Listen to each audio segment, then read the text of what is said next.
El siguiente bloque es presentado por la Iglesia Metodista Independiente de Chile. Para la sola gloria de Dios.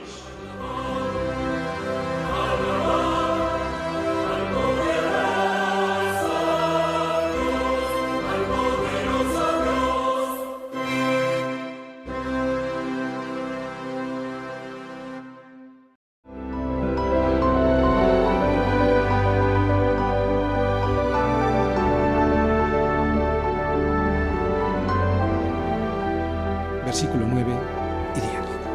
Pero tú eres el que me sacó del vientre, el que me hizo estar confiado desde que estaba a los pechos de mi madre. Sobre ti fui echado desde antes de nacer, desde el vientre de mi madre tú eres mi Dios. Muy bien, a pesar de toda la burla, a pesar de todo el escarnio, él sabía que su confianza estaba sólidamente basada en Dios. Desde antes de nacer, todos nosotros hemos sido conocidos por Dios. Y los hijos de Dios hemos sido echados sobre Dios. Esto significa ser echado sobre el regazo de Dios. Y esto lo que implica es protección de Dios hacia sus hijos.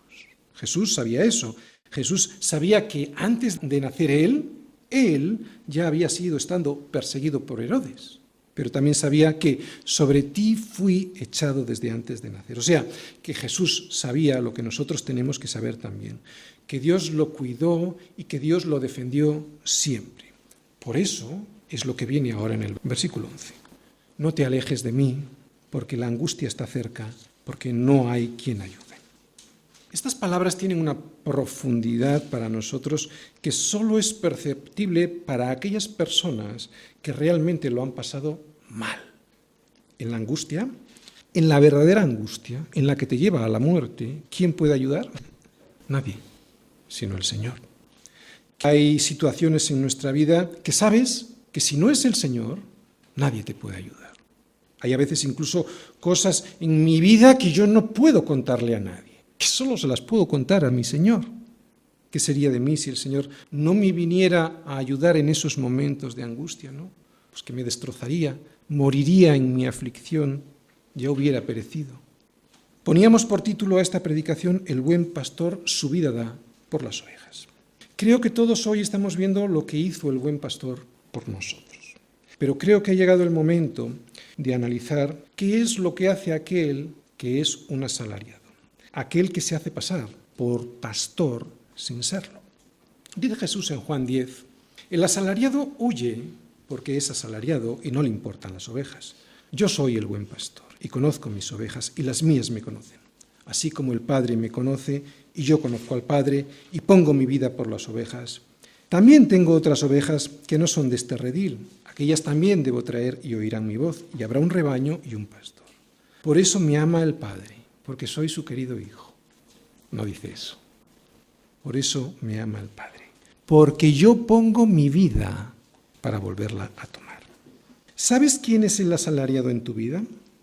La posición social, la salud, el dinero, la política. Si Cristo no es nuestro pastor, ¿sabes? Esos van a ser nuestros pastores. Ahí será donde vamos a poner nosotros nuestra confianza. Pero esos son asalariados. Y ya sabemos lo que hace un asalariado en cuanto ve llegar al lobo. Huye, porque es al asalariado y no le importan las ovejas. Ni los títulos universitarios, ni la salud, ni la posición social, ni el dinero valen para nada ante la angustia, ante la verdadera angustia. En la verdadera angustia, esa que produce muerte, no valen de nada porque en cuanto ven llegar al lobo, huyen porque no pueden ayudar. Por eso lee este versículo. Cuando la angustia está cerca, nosotros decimos, no te alejes de mí, Señor, no te alejes porque no hay quien ayude. Versículos 12 y 13. Ahora vamos a ver cómo era la multitud que rodeaba a Jesús en la cruz. Versículo 12. Me han rodeado muchos toros, fuertes toros de Basán me han cercado. Abrieron sobre mí su boca como león rapaz y rugiente. Bien, Basán era una zona de verdes y buenos pastos. Por eso sus toros eran fuertes y conocidos por esa fuerza. Aquí el Señor, por boca de David, está describiendo la actitud de esos hombres que le habían llevado a la cruz a Jesús. Hombres que eran como animales furiosos y salvajes. El Creador, rodeado por las personas que él había creado y que estaban sedientas de sangre. Satanás, a través de estos hombres, desatado en su furor, porque sabía que estaba siendo vencido, sabía que iba a ser derrotado. Pero antes de matarle, estos animales le hirieron hasta extremos inimaginables. Inimaginables para la dignidad humana. Le hirieron, le insultaron y le ultrajaron hasta lo sumo. Fíjate lo que dice Cristo a través del profeta Isaías. Di mi cuerpo a los heridores y mis mejillas a los que me mesaban, me arrancaban la barba. Sabemos que Cristo tenía barba. No escondí mi rostro de injurias y disputos. No solo le hirieron, no solo le insultaron, no solo le escupieron, le echaron sobre su rostro esputos. ¿Sabes lo que es eso, verdad? No es solo saliva, es algo mucho más asqueroso. Versículos 14 al 16. He sido derramado como aguas y todos mis huesos se descoyuntaron. Mi corazón fue como cera, derritiéndose en medio de mis entrañas. Como un tiesto se secó mi vigor y mi lengua se pegó a mi paladar. Y me has puesto en el polvo de la muerte. Porque perros, aquí perros son gentiles, porque perros me han rodeado, me ha cercado cuadrilla de malignos, horadaron mis manos y mis pies. Contar puedo todos mis huesos. Entre tanto, ellos me miran y me observan. Oye, esto jamás le pasó a David, y sí a Jesús. Y sin embargo, él lo está describiendo, David lo está describiendo 1000 años antes de que todo esto ocurra. Que sus huesos se descoyuntaron es el efecto de estar colgado durante largo tiempo. Que el corazón se derrite como cera habla de una ruptura del pericardio debido a una acumulación excesiva de líquido entre el corazón y la membrana que lo recubre, ¿no? Esta ruptura es producida por golpes y por toda la angustia que estaba pasando. Es por eso que cuando le atraviesan el costado a Jesús con una lanza, aparece sangre mezclada con agua. Y es porque el corazón se le había roto de dolor. Que su lengua se pegó a su paladar habla de la deshidratación producida por todo el estrés y el maltrato recibido por Jesús. Que los gentiles le rodearon para horadarle sus manos y sus pies, lo vemos en los evangelios, y que podía contar todos sus huesos, habla de que no le rompieron ninguno, como luego veremos. Nada de esto le ocurrió a David, y sin embargo sí al Mesías. Esto fue lo que le ocurrió a Jesús punto por punto. Jesús, como todo buen judío, fue educado en las Escrituras y las conocía de memoria. Oye, yo me he preguntado, ¿cuántas veces habrá leído Jesús este salmo y cuántas veces habrá sido consciente de que esto sería lo que le ocurriría a él? Cristo sabía el altísimo precio que habría de pagar por nuestra salvación. Estaba escrito. Lo sabía y no se echó para atrás. Y aunque en Getsemaní comenzó a entristecerse y a angustiarse en gran manera, el solo hecho de obedecer la voluntad del Padre era para Jesús suficiente. La gracia, que es el regalo de Cristo a nosotros. La gracia, aunque es gratuita, no te cuesta nada, le costó muchísimo a Jesús. Y no estamos hablando solamente de dolor físico. En realidad de lo que estamos hablando es de la agonía que significó para Jesús su separación del Padre por llevar tu pecado y el mío. Lucas, que era médico, fue el único de los evangelistas que nos describió cómo era el sudor de Jesús mientras pasaba por esta angustia. Él dice que su sudor era como grandes gotas de sangre. Hoy este fenómeno fisiológico está claramente descrito y se llama hematidrosis. Se trata de una respuesta del organismo a una situación de máximo estrés. Es muy raro, pero le puede ocurrir a las personas que saben con seguridad que se van a morir en breve y de una manera dolorosa, como los condenados a muerte o en una situación de guerra. Esta hematidrosis del Señor fue fruto de su agonía. Oye, y ninguno de los discípulos que estaba con él en Getsemaní en esos momentos sabía para qué era esa sangre que estaba siendo derramada, incluso desde antes de la cruz. No lo sabían, pero tú y yo sí lo sabemos. Hoy en día los judíos todavía no lo saben o no lo quieren saber. Cuando los judíos se den cuenta de lo que le hicieron al Señor, se cumplirá la profecía de Zacarías.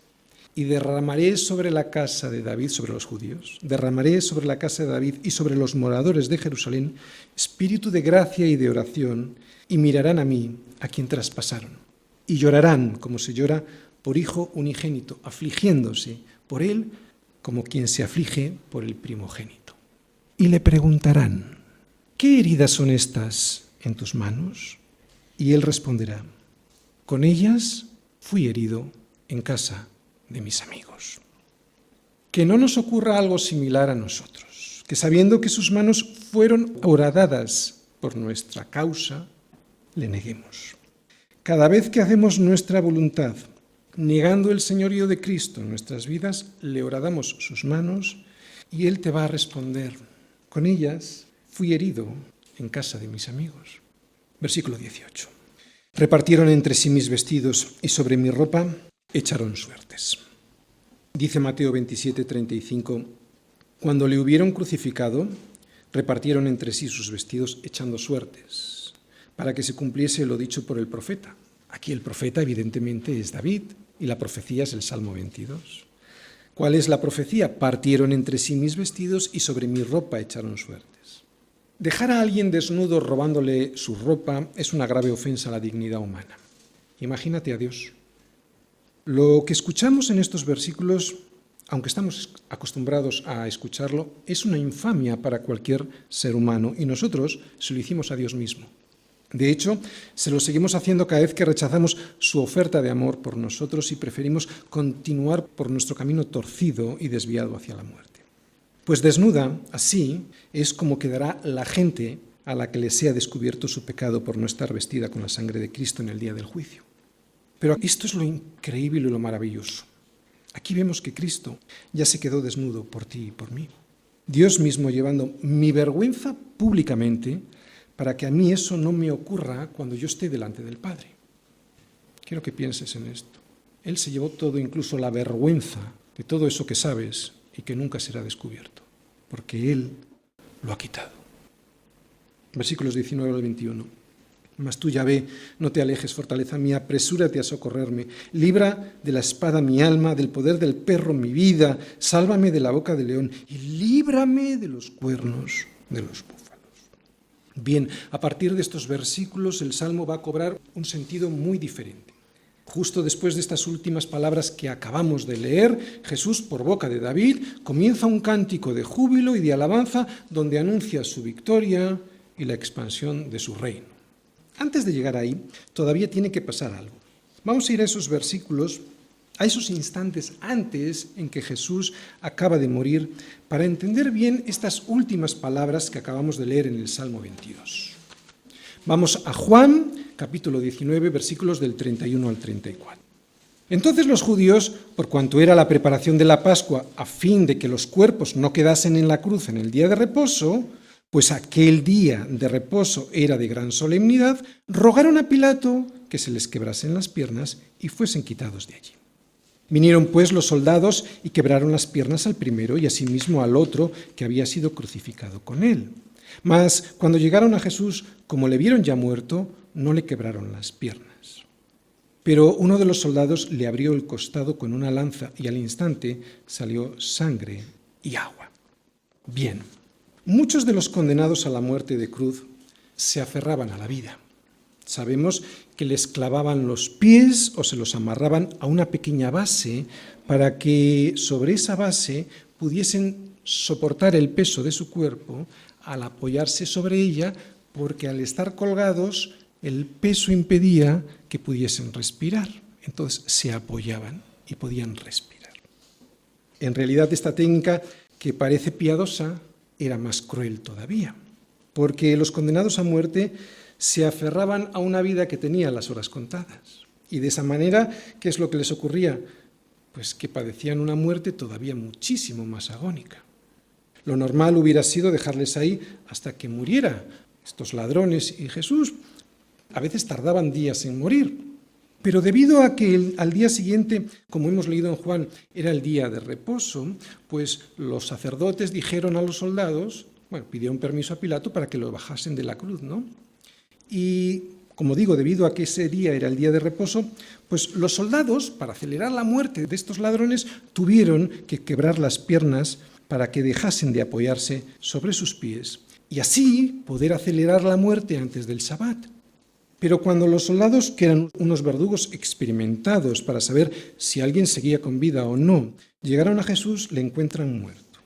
Ellos no tenían ninguna duda de eso, aunque por si acaso uno de ellos le abrió el costado con una lanza y al instante, como hemos leído, salió sangre y agua.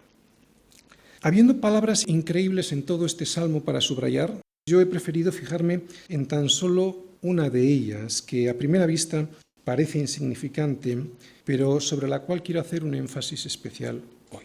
Jesús le pide a Dios ser librado, y esta palabra es la que yo he subrayado.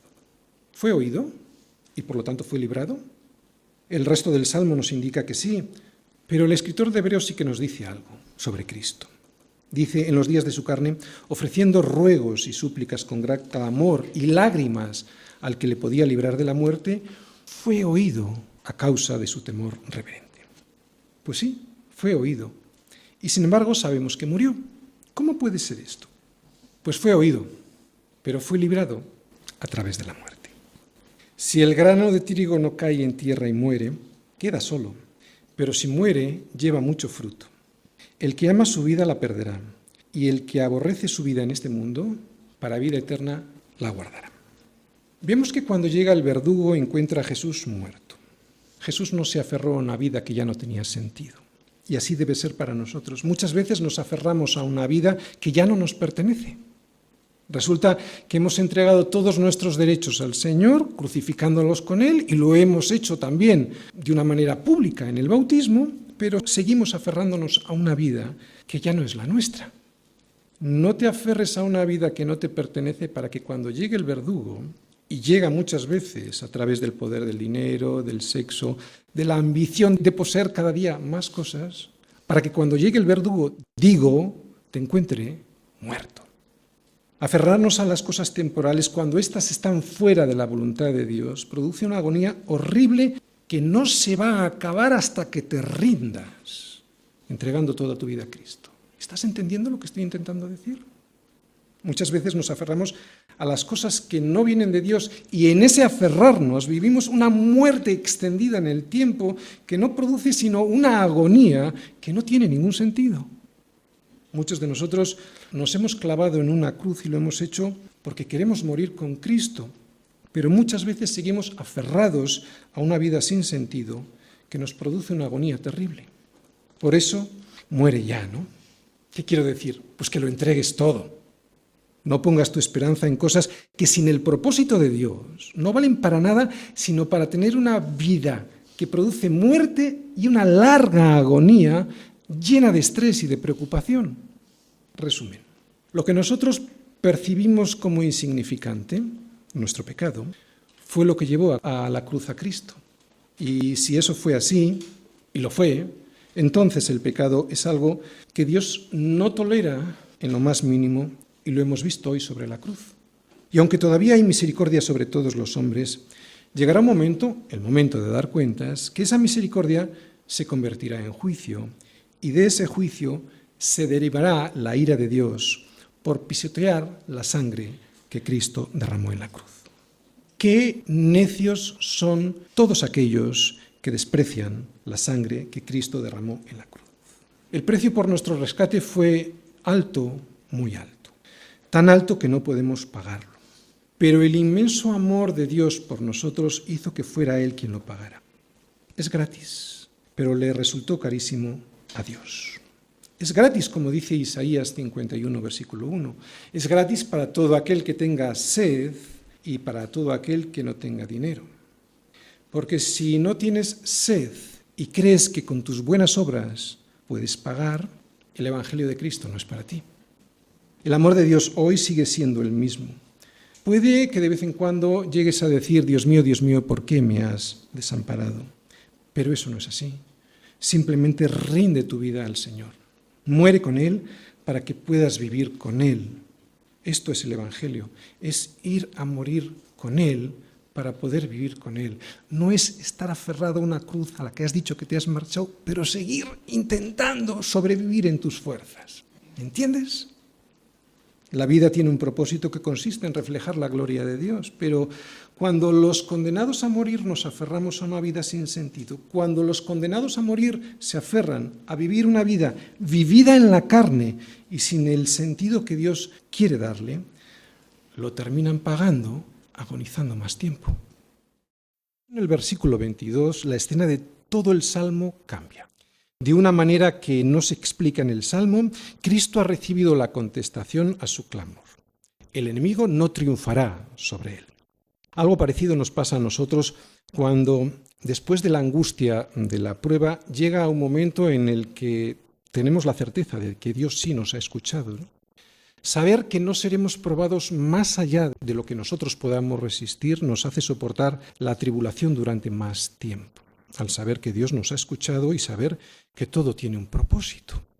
En estos momentos en los que acabamos de leer del versículo 22 en adelante, ya no vemos a Jesús sufriendo ni clamando por justicia, sino que le vemos confiado en la resurrección y alegre porque va a anunciar la buena nueva a sus hermanos. Desde el versículo 22 hasta el final veremos a Cristo en medio de sus hermanos, en medio de la iglesia, declarando la gloria de Dios y además, y muy importante, haciéndolo con gozo. La Escritura siempre nos anima a poner los ojos en Jesús, ¿vale? Mirando siempre hacia adelante. Esto lo que significa es que todo lo que nos pasa y todo lo que hacemos siempre tiene un propósito y que ese propósito que es Jesús y su gloria siempre es un propósito bueno y que siempre está delante, nunca está detrás. El autor de la carta a los Hebreos nos pone como ejemplo a Jesús. Él dice que tenemos que tener los ojos puestos en Jesús, el autor y consumador de la fe, el cual, por el gozo puesto delante de él, sufrió la cruz, menospreciando el oprobio, y se sentó a la diestra del trono de Dios. ¿Cuál era el gozo puesto delante de él y por el cual pudo soportar la cruz, el menosprecio y el oprobio? Pues versículo 22. Anunciar tu nombre a mis hermanos. Versículo 22. Anunciaré tu nombre a mis hermanos, en medio de la congregación te alabaré. Este fue el gozo puesto delante de él, la obediencia al Padre y el regalo de la salvación a sus hermanos. Eso fue lo que hizo que Jesús soportase la cruz, el menosprecio y el oprobio. Yo creo que Jesús, con tan solo pensar en este anuncio a sus hermanos, sentía un gozo inmenso a pesar de la dureza de la prueba. Esto es algo que nosotros tenemos que aprender, ¿no? Fijarnos en Cristo, sabiendo que la prueba tiene siempre un propósito. Es como ese padre de familia, ¿no?, que durante toda una jornada dura de trabajo sabe que su esfuerzo va a producir algo bueno y que cuando llegue a casa y entregue el regalo del sustento a su familia, la cara de sus hijos se va a iluminar al ver al Padre y también al ver el fruto de su esfuerzo. Anunciaré tu nombre a mis hermanos. No sé si os habéis dado cuenta, pero estas son las primeras palabras de Jesús después de la resurrección. Aquí en este versículo 22 del Salmo 22 volvemos a ver a Jesús. Y si vamos a los evangelios, vemos esta profecía. Cuando las mujeres fueron al sepulcro al ver el cuerpo del Señor, no lo encontraron. Entonces, mientras iban a dar la noticia de la resurrección a los discípulos, por el camino se encontraron con el Señor y Jesús les dijo: no temáis, id, dad las nuevas a mis hermanos. Poco tiempo después se presentó en medio de los discípulos para darles la buena noticia de la resurrección y de lo que eso significaba de libertad y de triunfo sobre el pecado, y además para comisionarles a que ellos, los discípulos, hiciesen lo mismo que él estaba haciendo, ¿no? Anunciar el nombre de Dios haciendo discípulos a todas las naciones. Jesús no se avergüenza de llamarnos hermanos. Esto es lo que se nos dice en Hebreos 2, de versículos del 11 al 12, mencionando este Salmo 22. Dice así: por lo cual Jesús no se avergüenza de llamarlos hermanos, diciendo: anunciaré a mis hermanos tu nombre, en medio de la congregación te alabaré. Pero, y esto es lo importante, ¿quiénes son los hermanos de Cristo? Pues evidentemente aquellos que han puesto su confianza en el Señor, toda su confianza, y obedeciéndole han ido a morir a una cruz como Cristo mismo les pidió que hicieran. Esto evidentemente no implica que Jesús nos pide que nos suicidemos, lo que significa es que aquellos que son sus hermanos han muerto a sí mismos, a su propia opinión, y que ahora el gozo de sus vidas se encuentra en hacer la voluntad del Padre. Es que hay mucha gente que no sabe lo que significa ser hermano del Señor. Por Dios, esto es ser hermano del Señor. No se muere sin más, sin ningún propósito, se muere para vivir de verdad. Y además, ese propósito hay que anunciarlo, como vemos en el versículo 22. Si no se da esto, o sea, el anuncio, es que nunca hemos terminado de morir. Es que seguimos colgados de una cruz y agonizando porque nos aferramos a nuestra vida, porque no deseamos terminar de morir a nosotros mismos. Y es que el que no muere a sí mismo es imposible que dé fruto. Como hemos visto que dice Jesús en Juan 12, si el grano de trigo no cae a tierra y muere, queda solo, pero si muere lleva mucho fruto. Por eso si morimos de verdad y si resucitamos juntamente con Cristo, lo primero que ocurrirá en nuestra vida es lo que vemos que Cristo hace en este versículo 22, anunciar su nombre, el nombre de Dios a mis hermanos. Esto es dar fruto, es el primer fruto. Tenemos una mayor tendencia a anunciar a nuestros hermanos nuestros problemas y nuestras tribulaciones en vez de nuestros triunfos en el Señor. Pero aquí Jesús nos anima a que anunciemos a nuestros hermanos nuestras liberaciones y nuestros triunfos obtenidos sobre el enemigo, a anunciar a nuestros hermanos lo que el Señor ha hecho por nosotros y con nosotros, ¿no? Y eso es lo que hacemos normalmente cuando invitamos a la gente a dar testimonio aquí, o cuando predicamos el Evangelio, o cuando predicamos a nuestros amigos, ¿no? Damos un testimonio diario de triunfo, anunciamos el Evangelio. Hemos visto en la primera parte del Salmo un sufrimiento, pero ahora estamos viendo que eso produjo una victoria y es bueno, debe de ser así, anunciar la victoria a mis hermanos. Yo entiendo que te puedas asustar por esto o que al intentarlo pues creas que no te saldrá porque, pues como que no tienes palabras o que no vas a encontrar las palabras convenientes, pero fíjate bien lo que dice este versículo del Salmo. Anunciaré tu nombre a mis hermanos. Es Jesús quien habla. Aquí lo que vemos es que es Cristo mismo quien anuncia.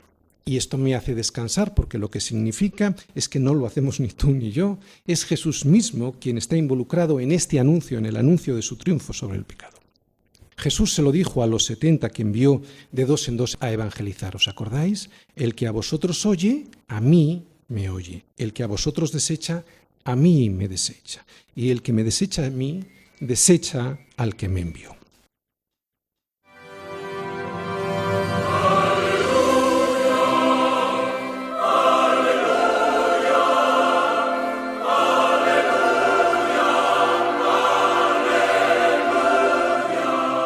Y aquí concluye nuestro programa de hoy. Los dejamos cordialmente invitados a nuestra próxima edición de Palabra Fiel, para ser más edificados, equipados y establecidos en la fe que es en Cristo Jesús, Señor nuestro. El Señor les bendiga.